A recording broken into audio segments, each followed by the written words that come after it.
Dear students, आपके MP super 100 के paper में 12th की केमिस्ट्री से बच्चों बहुत सारे प्रश्न आपके पूछे जाते हैं।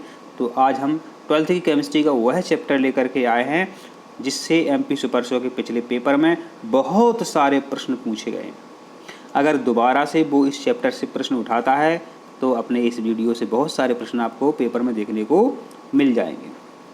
बच्चों यहाँ पर देखिए, आपका पहला प्रश्न है के बराबर है। के होती है बच्चों विशिष्ट चालकता। के होती है विशिष्ट चालकता। ठीक है। अच्छा, आपने प्रतिरोध का सूत्र याद किया होगा, R बराबर रो एल बटे ए, याद किया होगा। तो बच्चों जो प्रतिरोध है वो क्या है? चालक में बहने वाली धारा के मार्ग में रुकावट डालने वाले कारक को प्रतिरोध कहते हैं। ये आपने याद किया है। तो R जो है और चालकता जो है आपस में एक दूसरे से बहुत ज़्यादा संबंध रखते हैं। अगर आपको नहीं आता है बच्चों, तो आप इससे आंसर लगा सकते हैं। कैसे लगा सकते हैं? अब आपको ये लग रहा होगा कि या तो सर ये सी सही हो सकता है या फिर बी सही हो सकता है। तो देखो, हमने आपको याद कराया बच्चों R बराबर रो एल बटे ए। तो आँख मीच करके आप ये लगा सकते थे 1/R और L बटे ए। तो आपका जो करेक्ट आंसर यहाँ पर सी होना चाहिए। देखते हैं अपन, करेक्ट आंसर आपका सी है। यहाँ पर देखिए, आपसे पूछा है कि मोलर चालकता बराबर है। ठीक है, तो लिखाइए मोलर चालकता। मोलर चालकता अपन लिखेंगे तो क्या लिखेंगे? MOR, मोलेरिटी लिखेंगे अपन। अब देखो, मोलरता को अपन स्मॉल m से दर्शा रहे हैं, जो कि प्रश्न में यहाँ लिखा हुआ है। अब देखो, ऑप्शन में यहाँ पर कहीं m नहीं लिखा हुआ, यहाँ कहीं नहीं लिखा हुआ है। ठीक है। अब देखो, जो m है यहाँ पर भी लिखा हुआ है और यहाँ पर भी लिखा हुआ है। ठीक है। तो अब आपको सोचना है कि आपका सी सही है या डी सही है। तो बच्चे, आपका आंसर करेक्ट आपका ए डी सही है। 1000 के माना बच्चों विशिष्ट चालकता। 1000 इसको ऐसे लिखा जाएगा, 1000 गुणित विशिष्ट चालकता बटे मोलर चालकता। ठीक है, ये इस तरीके से यहाँ लिखा जाता है। ध्यान, हम आपको इतने बेहतरीन तरीके से समझाते हैं। देखो, ये प्रश्न है आपका, सेल स्थिरांक क्या है? सेल स्थिरांक क्या? हमने आपको बच्चों कितना अच्छा एक सूत्र याद करवाया था, R बराबर रो एल बटे ए। ठीक है। तो जो सेल स्थिरांक है, तो सेल स्थिरांक कौन सा सही हो सकता है आपका? रो एल बटे ए। कौन सा आपका? रो एल बटे ए तो गलत हो गया, रो एल बटे ए।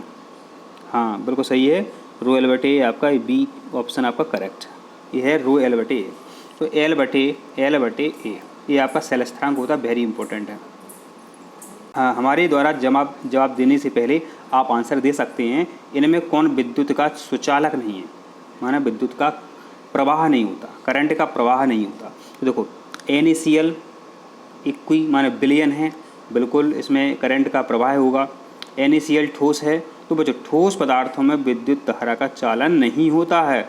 तो ठोस नमक है आपके घर में, ठोस नमक है, ठीक है, रखा हुआ है इस बर्तन में, नमक भरा हुआ है। यहाँ पर करंट आप लगा दो, यहाँ आप हो, करंट नहीं बहेगा। अगर इसमें आप इसको पानी में घोल देते हैं, पानी में इसका विलयन बना लेते हैं, तो आपको करंट लग जाएगा, क्योंकि इसमें बच्चों बन जाते हैं आयन। ठीक है। तो ठोस पदार्थों में विद्युत धारा का चालन नहीं होता है। किसमें? नमक की बात कर रहा है। ठीक है। और बाकी आपको दिख रहा है चांदी, माना इसमें विद्युत धारा बहती है, तार होगा चांदी का। ठीक है। तो NaCl ठोस है, तो ठोस नमक में विद्युत धारा का चालन नहीं होता है, इसलिए सुचालक नहीं है। विलयन के प्रतिरोध को निम्नलिखित में से किससे गुणा करने पर सेल स्थिरांक प्राप्त होता है? तो विलयन के प्रतिरोध को विशिष्ट चालकता माने किसे गुणा करने पर बच्चों जो है सेल स्थिरांक का सूत्र प्राप्त हो जाता है। विलयन के प्रतिरोध का गुणा यदि विशिष्ट चालकता में किया जाए तो सेल स्थिरांक प्राप्त हो जाता है।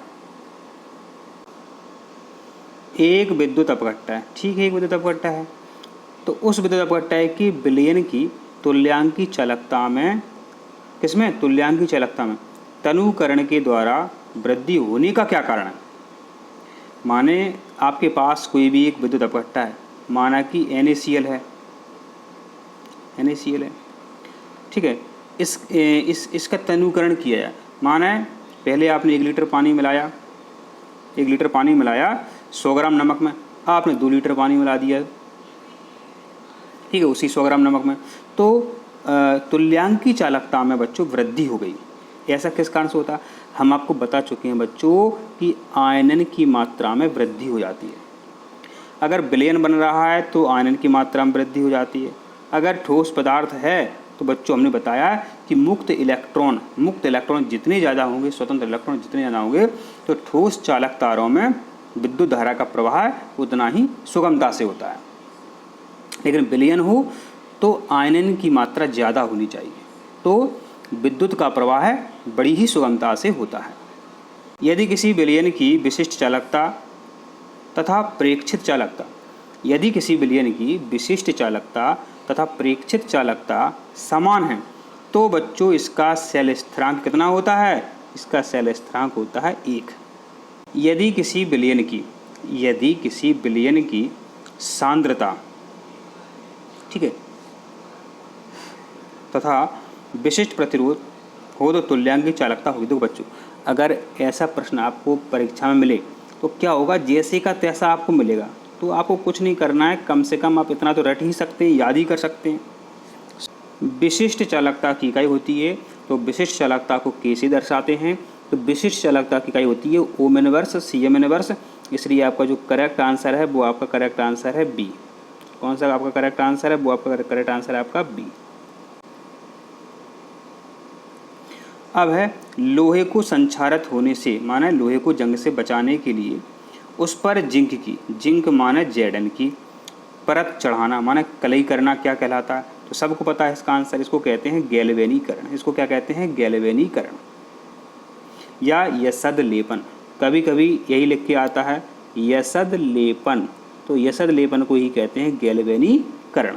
माने लोहे पर जस्ते की कलई करना यसद लेपन या गैल्वेनीकरण कहलाता है। किसी विलयन की सांद्रता तथा विशिष्ट प्रतिरोध हो तो तुल्यांकी चालकता होगी। तो आपको याद अच्छे से करना है, क्योंकि इसका जो करेक्ट आंसर है आपका है 100A/C। अब है शुष्क सेलों में द्विध्रुवक का कार्य करता है। तो शुष्क सेलों में द्विध्रुवक का काम करता है आपका MnO2, क्या, मैग्नीज डाइऑक्साइड MnO2 शुष्क सेलों में द्विध्रुवक का कार्य करता है। इंपॉर्टेंट है, क्या उत्तर सही है आपका, MnO2। अब चेन को क्या कहते हैं, अब चेन को क्या कहते हैं, मैंने रिडक्शन को क्या कहते हैं, तो अब चेन में इलेक्ट्रॉन जुड़ते हैं, तो अब चेन में जब इलेक्ट्रॉन जुड़ते हैं, इलेक्ट्रॉनों का जुड़ना क्या कहलाएगा, इलेक्ट्रॉनीकरण। अच्छा, इलेक्ट्रॉन का संकेत क्या है, ये आपका इलेक्ट्रॉन का संकेत है। अब है जब डैनियल सेल में जिंक तथा कॉपर इलेक्ट्रोडों को जोड़ा जाता है, ठीक है, किसमें, डैनियल सेल में, तो विद्युत धारा का जो मार्ग है वो कैसा होगा, तो ए होगा सेल से बाहर जिंक से कॉपर की ओर। तो आपका करेक्ट आंसर क्या है, डी है, सेल से बाहर जिंक से कॉपर की ओर, सेल से बाहर जिंक से कॉपर की ओर। एक सेल जिसमें जिंक इलेक्ट्रोड तथा नॉर्मल हाइड्रोजन इलेक्ट्रोड, NHE माने नॉर्मल हाइड्रोजन इलेक्ट्रोड हो, तो उसमें जिंक इलेक्ट्रोड किसकी भांति कार्य करता है, तो उसमें जिंक इलेक्ट्रोड जो बच्चों एनोड की भांति कार्य करता है। क्या बोला हमने, एक सेल हो जिसमें जिंक इलेक्ट्रोड हो तथा नॉर्मल हाइड्रोजन इलेक्ट्रोड हो, जिंक हो और नॉर्मल हाइड्रोजन इलेक्ट्रोड हो, तो उसमें जो जिंक इलेक्ट्रोड है वो एनोड की तरह कार्य करता है। अब है यदि, ठीक है, अब है यदि अर्ध सेलों के बीच से, ठीक है, लवण सेतु हटा दिया जाता है, अर्ध सेलों के बीच से लवण सेतु हटा दिया जाता है, तो बच्चों जो वोल्टेज है क्या हो जाता है, वो घटकर शून्य हो जाता है। वोल्टेज जो है बच्चों घटकर के शून्य हो जाता है यदि लवण सेतु हटा दिया जाता है।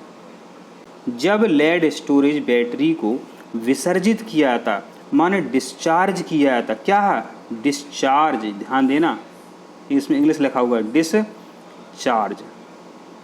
अब डिस्चार्ज कैसी होगी बैटरी, आप उससे पंखा चलाओ, टीवी चलाओ तो वो बैटरी डिस्चार्ज होने लगेगी।